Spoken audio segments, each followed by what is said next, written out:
pikir api di dunia ini sudah panas, itu tidak ada apa-apanya dibandingkan dengan api neraka. Di sana kulit manusia dibakar dan diganti, hanya untuk dibakar lagi. Mereka meminum air mendidih dan nanah yang busuk, tetapi kematian tidak akan menyelamatkan mereka. Bayangkan suatu hari nanti setelah kematian kita semua akan dibangkitkan. Kita akan dihadapkan pada hari yang tidak ada keraguan di dalamnya. Hari di mana semua amal akan dihitung dan manusia akan menuju dua tempat abadi, surga atau neraka. Pertanyaannya adalah, kemana kita akan pergi? Simak kisah ini sampai selesai dan renungkanlah dengan baik. Sebelum kita mulai, silakan subscribe dan aktifkan lonceng notifikasi channel ini. Pada hari kiamat, Allah Subhanahu wa Ta'ala akan membuka semua pintu langit. Semua pintu langit akan dibuka dan malaikat akan keluar dari langit karena langit akan digulung seperti kita menggulung kertas. Ketika kiamat benar-benar terjadi, Allah akan mencabut nyawa semua malaikat, jin dan manusia.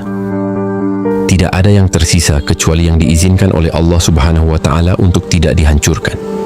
Pada hari kiamat, Arsy, Lauhil Mahfud, Qalam, pena, surga, neraka dan ruh manusia tidak akan dihancurkan.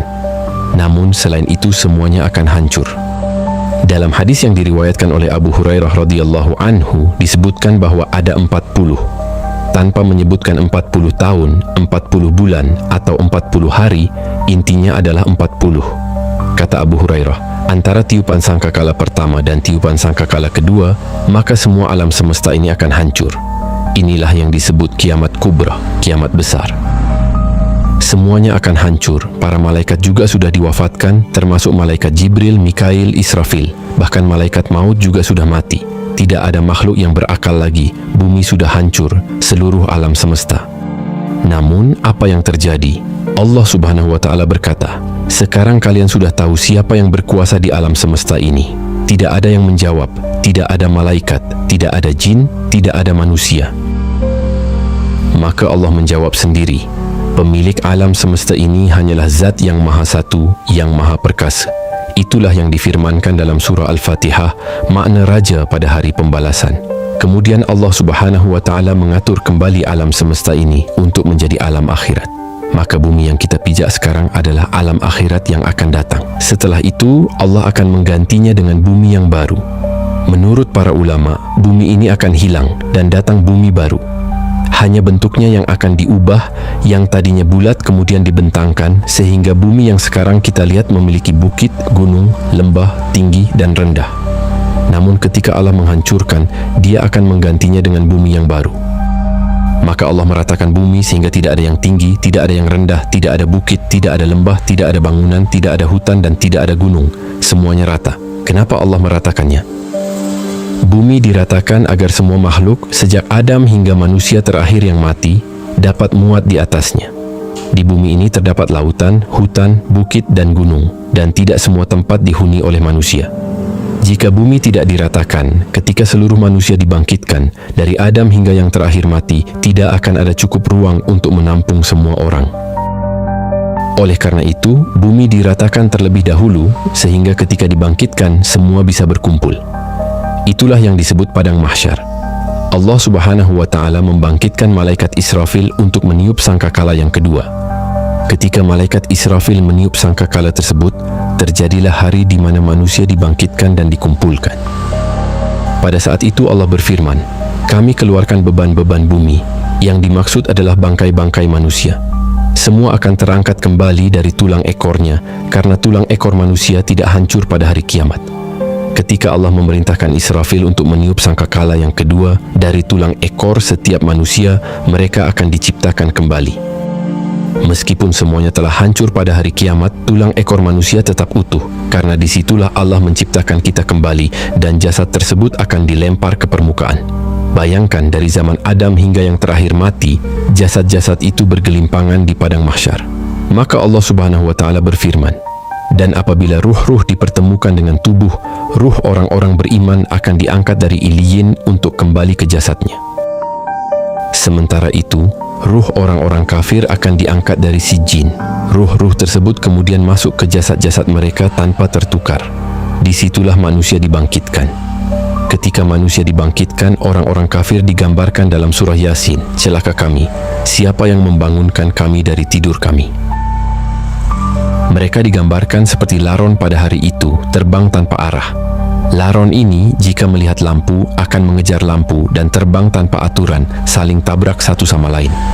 Begitu juga dengan teman-temannya, mereka bertabrakan tanpa arah. Keesokan harinya, sayapnya berhamburan kemana-mana.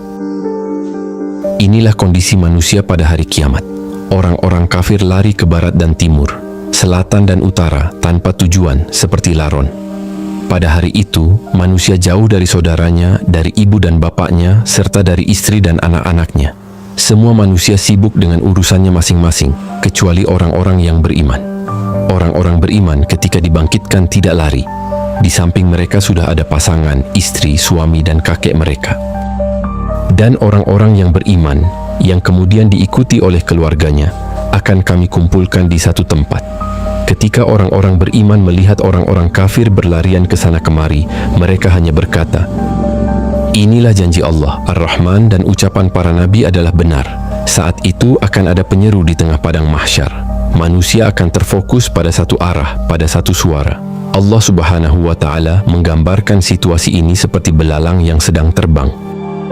Belalang yang terbang bersama koloninya pasti akan mengarah pada satu titik.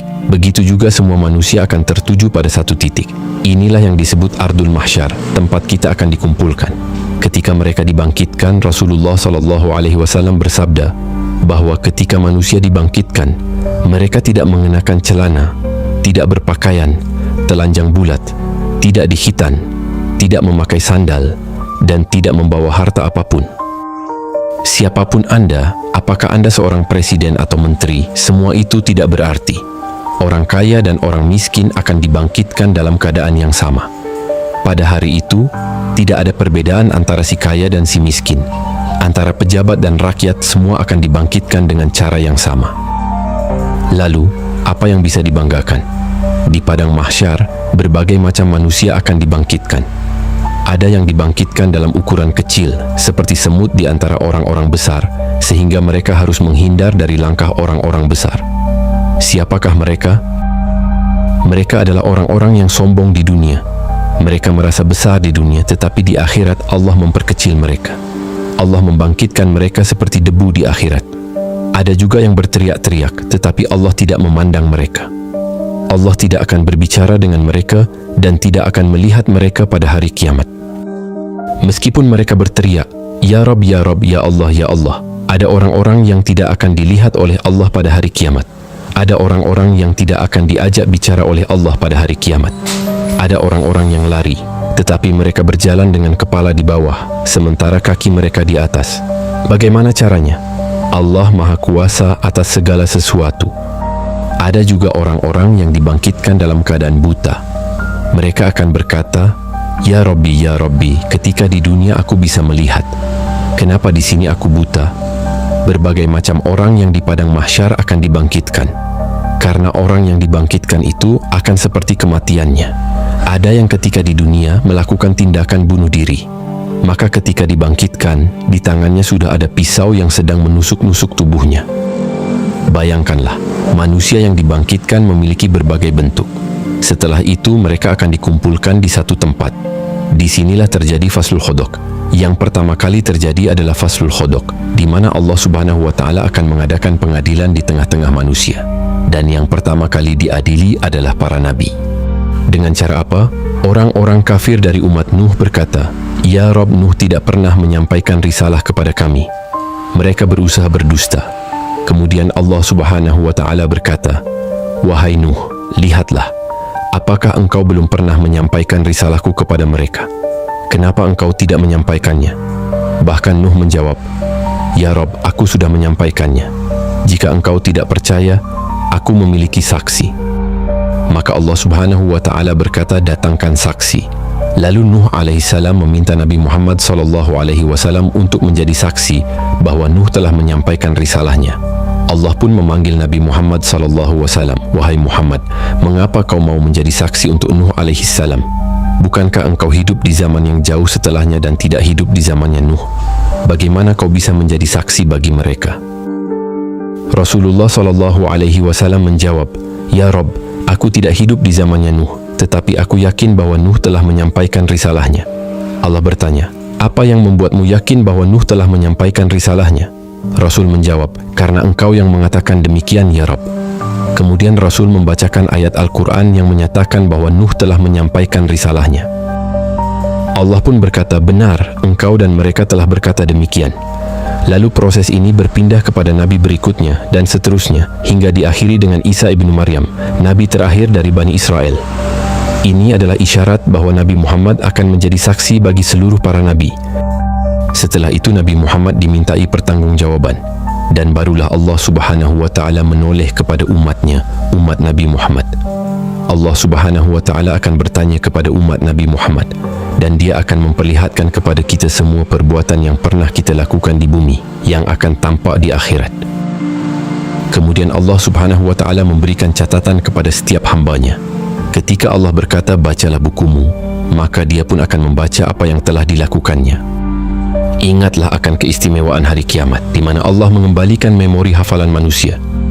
Semua keburukan dan kebaikan yang pernah dilakukan di dunia akan diingat kembali, dan semuanya akan dicocokkan dengan catatannya. Manusia tidak bisa berbohong di hadapan Allah. Mulut akan terkunci, tangan akan berbicara, dan kaki akan menjadi saksi atas apa yang telah dilakukannya. Bayangkan, saksi bukan hanya anggota tubuh, bahkan kulit pun akan menjadi saksi. Kulit tiba-tiba berbicara di hadapan Allah dan menyalahkan tubuhnya.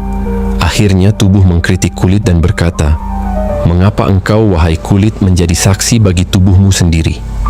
Tidak hanya itu, tetapi bumi yang kita pijak juga akan menjadi saksi. Pada hari itu, bumi akan menghadapi semua kisah orang-orang yang pernah menginjaknya. Lautan akan menjadi saksi, langit akan menjadi saksi, malaikat akan menjadi saksi. Tidak ada yang bisa menghindar dari kesalahan, semuanya akan menjadi saksi. Di dunia, manusia bisa berbohong, membayar pengacara, dan mencari orang yang pandai berbicara. Dia bisa mendustakan yang jujur, namun di akhirat tidak ada pengacara. Semua akan menjadi saksi. Manusia akan mulai dihisap. Pertama, Allah Subhanahu wa Ta'ala akan mengangkat catatannya. Di situ ada yang mengambil dengan tangan kanannya, dengan tangan kirinya, atau dari belakangnya. Ini menunjukkan keselamatan atau tidaknya seseorang. Orang yang beriman akan mengambil dengan tangan kanannya. Dengan bangganya dia akan berkata, "Bacalah kitabku." Saking senangnya dia, karena dia tahu isi kitabnya. Namun orang-orang yang mengambil catatan dengan tangan kirinya akan berkata, "Seandainya aku tidak mengambil catatanku dan tidak tahu apa hisabku." Lalu dia akan berkata kembali, "Ternyata kekuasaan yang aku banggakan di dunia ini tidak ada manfaatnya. Harta yang menumpuk di dunia ini pun tidak ada faedahnya." Kemudian mereka akan dikumpulkan di padang mahsyar. Di sana akan terjadi hisab kepada binatang. Semua binatang akan dikumpulkan, mulai dari semut, kuda, hingga buaya. Semua akan berkumpul di situ, karena di antara binatang juga ada yang saling menzalimi. Binatang yang bertanduk akan menanduk binatang yang tidak bertanduk. Buaya akan memakan ular, dan ular akan memakan binatang lainnya. Binatang ini terus saling memakan hingga ke binatang yang kecil. Saling memakan di antara binatang. Allah Maha Adil, ada hisab di antara binatang. Mereka akan dihisab tetapi tidak akan diazab. Mereka hanya akan dihisab saja. Setelah hewan-hewan dihisab, Allah berfirman, "Jadilah kalian tanah." Maka hewan-hewan itu pun kembali menjadi tanah. Orang-orang kafir menyaksikan saat hewan-hewan yang telah dihisab itu berubah menjadi tanah. Mereka pun berkata, "Aduh, seandainya aku juga menjadi tanah." Manusia akan dikumpulkan selama 50.000 tahun dalam keadaan berdiri. Tidak ada yang duduk atau berbaring. Mereka semua berdiri karena Allah berfirman, "Pada hari itu manusia berdiri menghadap Rabb-Nya." Mengapa tidak ada yang duduk atau berbaring? Karena jika duduk, mereka akan tenggelam dalam keringat mereka. Bagaimana bisa tidak tenggelam dalam keringat? Matahari akan berada di atas kepala mereka hanya sejauh 1 mil. Ada orang yang bercucuran keringat hingga tenggelam dalam keringatnya. Ada yang keringatnya setinggi dada, ada yang setinggi pusar, dan ada yang setinggi lutut sesuai dengan amal perbuatan mereka. Hari itu adalah hari yang sangat panas. Oleh karena itu, orang-orang yang berhasil minum dari telaga Rasul tidak akan pernah merasa haus lagi. meskipun matahari berada di atas kepala. Setiap nabi memiliki telaga, dan telaga Nabi Muhammad SAW adalah yang terbesar. Jumlah gelas di telaga itu sebanyak bintang-bintang di langit. Warna telaganya lebih putih daripada susu dan rasanya lebih manis daripada madu. Siapapun yang meminumnya tidak akan pernah merasa haus. Apakah ada dari umat Rasul yang tidak akan minum? Ada. Ketika beberapa orang mendekati telaga Rasul di padang mahsyar, tiba-tiba mereka dihalau oleh para malaikat. Kemudian Rasulullah SAW berseru, "Umati, umati, ya Rabb, itu umatku, biarkan mereka minum." Namun mereka dihalangi. Lihatlah betapa besar rahmat Rasul kepada umatnya. Tetapi Allah berfirman, "Wahai Muhammad, kau tidak tahu apa yang terjadi pada umatmu setelah kepergianmu. Mereka telah mengubah sunnahmu. Biarkan mereka tidak minum dari telagamu." Manusia akan tenggelam dalam keringat mereka. Pada saat itu mereka akan kebingungan, tidak tahu harus berbuat apa. Mereka menunggu keputusan Allah, masih bingung. Akhirnya mereka pun pergi kepada Adam. "Wahai Adam, engkau adalah bapa kami. Mintalah syafaat kepada Allah. Tidakkah engkau merasa iba kepada kami? Kami kesulitan di sini." Adam menjawab, "Aku tidak bisa menolong kalian. Pergilah kepada Nuh." Mereka pun berangkat ke Nuh. Namun Nuh juga tidak bisa memberikan syafaat. "Lebih baik kalian pergi kepada Ibrahim." Mereka pun pergi menemui Nabi Ibrahim. "Wahai Ibrahim, engkau adalah kekasih Allah. Tidakkah kau merasa iba melihat kondisi kami?" Ibrahim menjawab, "Aku pernah berdusta 3 kali. Sebaiknya kalian pergi kepada Musa." Mereka pun berangkat menemui Nabi Musa. Musa berkata, "Aku juga tidak bisa karena aku pernah membunuh seseorang." "Pergilah kepada Isa, temui Nabi Isa." Lalu mereka menemui Nabi Isa. Isa tidak menyebutkan alasannya, namun Isa berkata, "Datanglah kepada Muhammad SAW."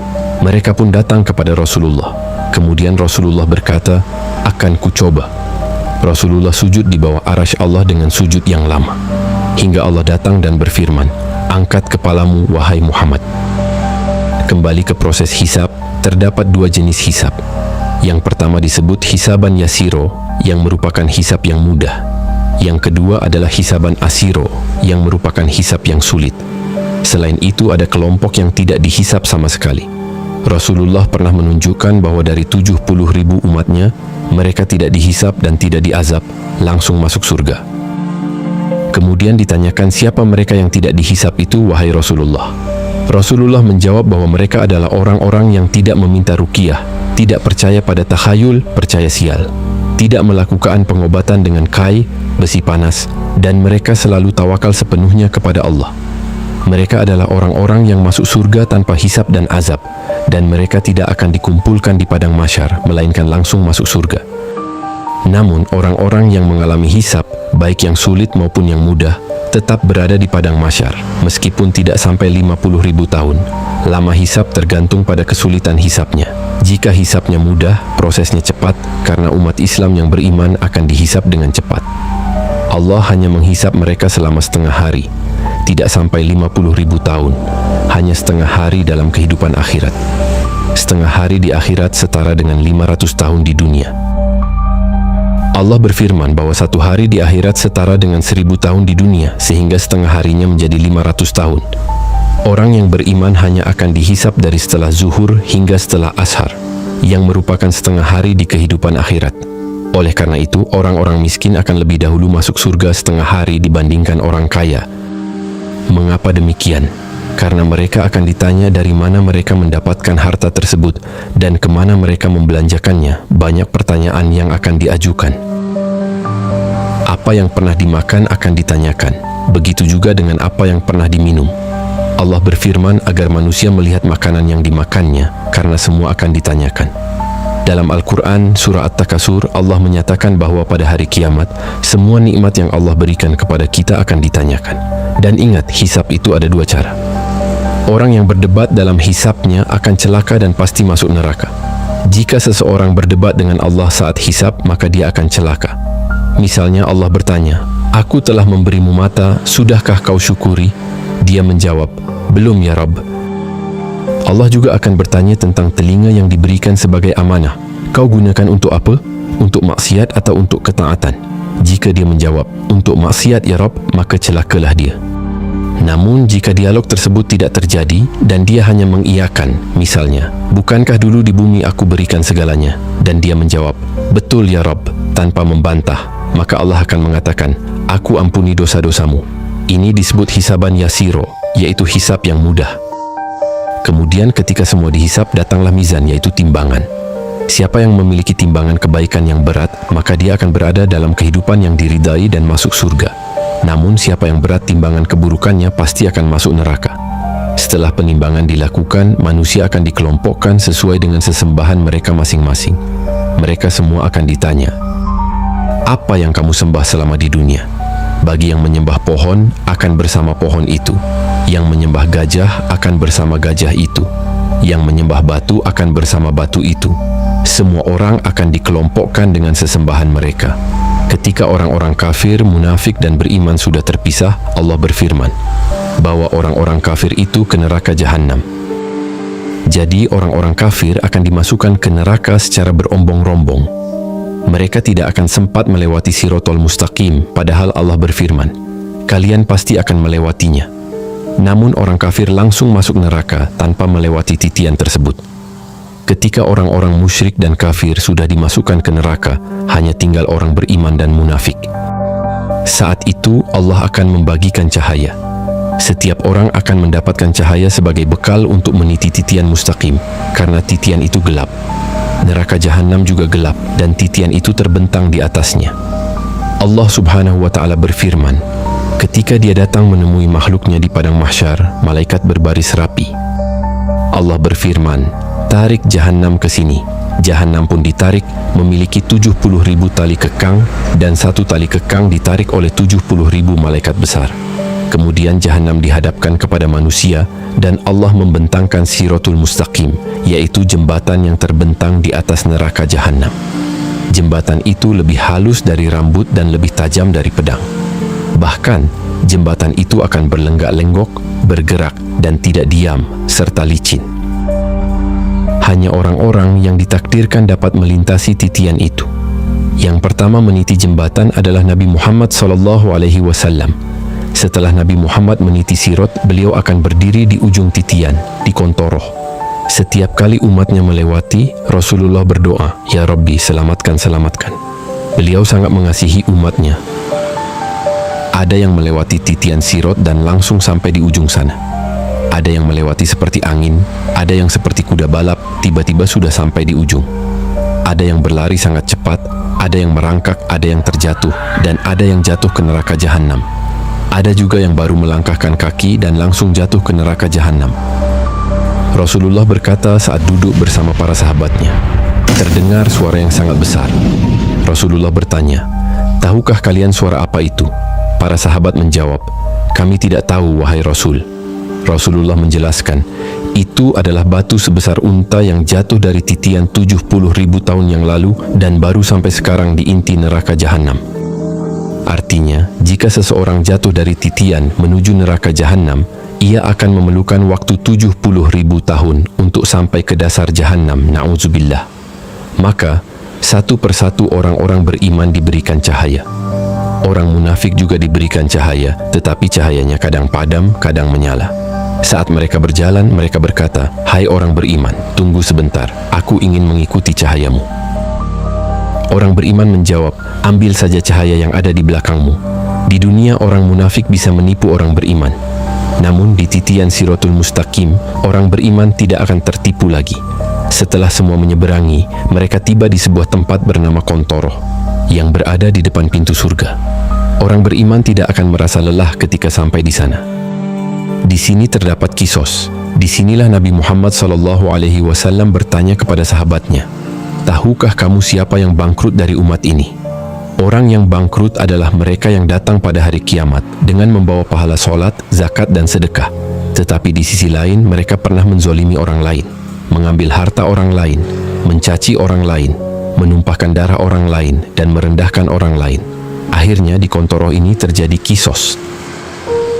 Padahal mereka sudah berada di depan pintu surga, agar orang-orang yang ingin masuk surga mendapatkan keadilan, supaya di dalam hati mereka tidak ada lagi rasa dengki terhadap teman-teman mereka. Allah menghilangkan perasaan iri sehingga mereka menjadi bersaudara di surga, karena penduduk surga memiliki satu hati.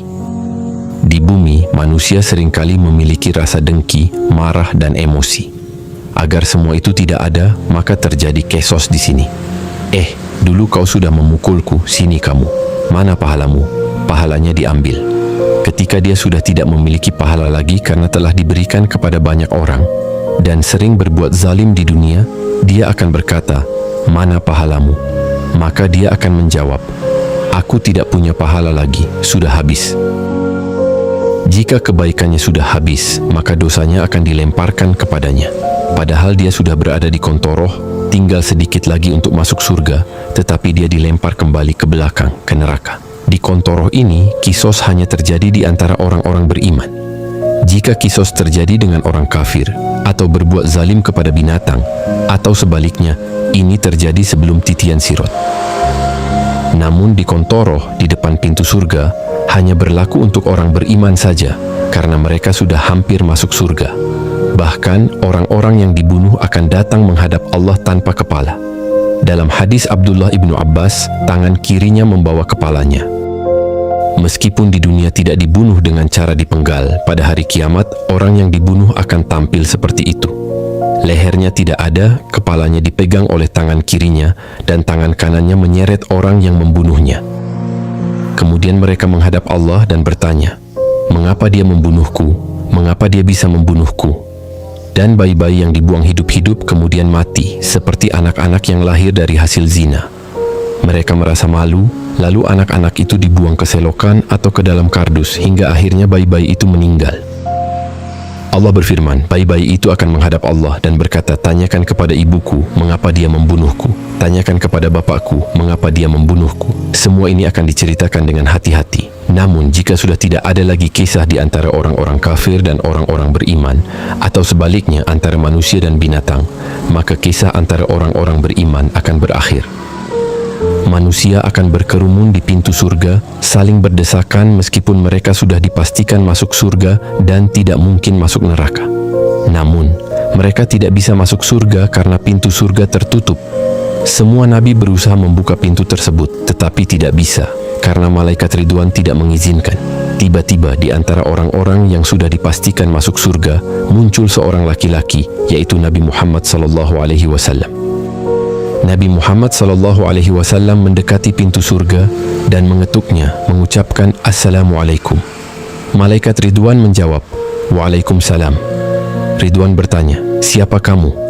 Nabi menjawab, saya Muhammad. Malaikat Ridwan berkata, aku diperintah Allah untuk tidak membuka pintu surga kecuali kamu yang meminta. Nabi menjawab, akulah orang yang pertama kali membuka pintu surga. Lalu pintu surga dibuka. Di pintu surga ada yang berteriak. Allah Subhanahu wa Ta'ala menempatkan para pemanggil di pintu-pintu surga. Jika seseorang ahli solat, pintu itu akan memanggil, hei ahli solat, masuklah di sini, jangan di situ. Bagi yang ahli puasa, seperti puasa Senin, Kamis, Ayamul Bid, atau puasa Daud, ada pintu khusus untuk mereka. Pintu jihad akan memanggil, hei yang mati syahid, lewat sini. Pintu taubat akan berkata, hei yang bertaubat, lewat sini. Masing-masing pintu menyeru sesuai dengan keahlian ibadahnya. Surga memiliki 8 pintu, berbeda dengan neraka yang hanya memiliki 7 pintu. Mengapa demikian? Agar menunjukkan bahwa rahmat Allah lebih luas dibandingkan murkanya. Rasulullah bersabda bahwa Allah berfirman, rahmatku lebih luas dibandingkan murkaku. Ketika ada seseorang yang berdiri di pintu surga dan hanya diam tidak mau masuk, Allah berfirman, masuklah ke dalam surga dengan rahmatku. Orang tersebut menjawab, ya Rabb, tidak. Saya tidak mau masuk surga dengan rahmatmu ya Rabb. Jika masuk surga dengan rahmatmu, itu bagi orang yang berdosa dan kemudian bertaubat, kau mengasihinya. Akhirnya kau berkata, masukkan aku ke surga dengan rahmatmu. Aku tidak pernah berbuat dosa selama di dunia, dan aku ingin masuk surga dengan amalanku.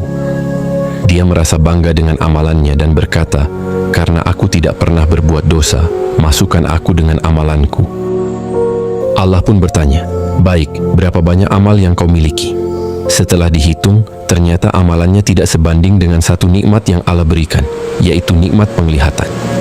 Dia lebih banyak menggunakan matanya untuk melihat dan merasa takut tidak bisa masuk surga hanya dengan amalannya. Maka dia berkata, "Ya Rob, masukkan aku ke dalam surga dengan rahmat-Mu." Memang, masuk surga itu karena rahmat Allah. Kata para sahabat, Allah memasukkan saya ke surga karena rahmat-Nya, tetapi Allah juga memasukkan ke neraka karena keadilannya. Bayangkan, setelah melewati ujian panjang di dunia, seorang hamba yang setia akhirnya tiba di gerbang surga. Pintu-pintu emas terbuka perlahan, dan cahaya yang belum pernah ia lihat sebelumnya menyambut wajahnya. Udara di sana sejuk, harum bunga memenuhi setiap hembusan napas. Tidak ada debu, tidak ada kelelahan, hanya kedamaian. Kemudian para penduduk surga memasuki surga. Malaikat surga menyapa, "Keselamatan bagi kalian, wahai penduduk surga." Ini adalah tahiyat pertama, tahiyatus salam. Salamun qaulam mir rabbir rahim. Allah pun memberikan salam. Hanya orang-orang tertentu yang menerima salam di dunia ini, seperti Khadijah istri Nabi. Nabi Muhammad SAW berkata, "Rob dan Jibril menitipkan salam untukmu, ya Khadijah." Tubuhnya kini berbeda. Ia tidak lagi tua atau lemah. Usianya seperti usia terbaik manusia, sekitar 33 tahun. Wajahnya bersinar, lebih indah dari bulan purnama. Tidak ada luka, tidak ada sakit. Ia tidak akan pernah menua lagi selamanya. Ia melangkah di atas jalan yang terbuat dari batu mulia, menuju istananya yang tinggi menjulang, dibangun oleh tangan para malaikat, sesuai dengan amalnya di dunia. Di sana, pohon-pohon surga menaungi dengan buah-buahan yang bisa ia petik hanya dengan pikiran. Sungai mengalir tenang, dari susu yang tidak berubah rasa, madu yang jernih, dan khamr yang tidak memabukkan, hanya menambah kebahagiaan. Para bidadari menyambut dengan senyuman. Mereka bukan hanya cantik, tetapi juga suci dan penuh kasih. Bagi wanita beriman, Allah memberikan pasangan terbaik, suami dari dunia yang telah Allah perbaiki atau yang lebih mulia darinya. Mereka hidup berdampingan, tanpa cemburu, tanpa benci. Ia duduk bersama sahabat-sahabatnya dari dunia, berbincang, tertawa, tanpa ada rasa khawatir sedikit pun. Tidak ada iri, tidak ada kesedihan, semua hati telah dibersihkan. Mereka menikmati hidangan surga, daging burung yang lezat, buah-buahan yang belum pernah dilihat oleh mata manusia. Suatu hari datang kabar paling membahagiakan. Para penghuni surga dikumpulkan di suatu tempat yang indah melebihi segalanya. Di sanalah mereka melihat wajah Allah. Keindahan yang tidak bisa diungkapkan dengan kata-kata. Saat itu mereka menyadari, itulah nikmat tertinggi, lebih dari semua yang ada di surga. Dan kehidupan pun berlanjut, tanpa batas waktu, tidak ada kematian, tidak ada perpisahan, hanya kebahagiaan selamanya. Di neraka, manusia mengalami siksaan yang tiada henti. Tubuh mereka dibakar oleh api hitam yang sangat panas, dan kulit mereka terus-menerus diganti agar siksaan tidak berhenti. Mereka dipaksa meminum air mendidih dan nanah yang busuk. Jeritan mereka memenuhi neraka, namun tidak ada yang peduli. Mereka ingin mati, tetapi kematian tidak akan datang. Yang paling menyakitkan, Allah tidak lagi memandang mereka. Neraka adalah tempat azab dan penyesalan yang abadi. Inilah perjalanan panjang kehidupan manusia, dari dunia yang sementara menuju akhirat yang kekal. Ada yang berakhir di surga, menikmati kenikmatan abadi. Sementara yang lain terjerumus ke neraka, menanggung siksaan yang tiada akhir. Semua tergantung pada amal dan pilihan yang diambil selama hidup di dunia. Bagaimana pendapat kalian semua? Apakah kalian masih ingin bersantai-santai di dunia seolah kematian masih jauh? Ingatlah, perjalanan hidup tidak berakhir di dunia ini. Pilihan kita hari ini akan menentukan surga atau neraka. Renungkan dengan baik, lalu berikan jawaban di kolom komentar. Apakah kalian siap untuk memperbaiki diri sebelum terlambat? Tulis pendapat kalian di bawah. Terima kasih telah menonton video ini sampai selesai. Semoga kita termasuk dalam golongan yang Allah bimbing menuju surganya. Amin. Subscribe channel ini untuk kisah Islami lainnya dan jangan lupa bagikan kepada teman-temanmu. Wassalamualaikum warahmatullahi wabarakatuh.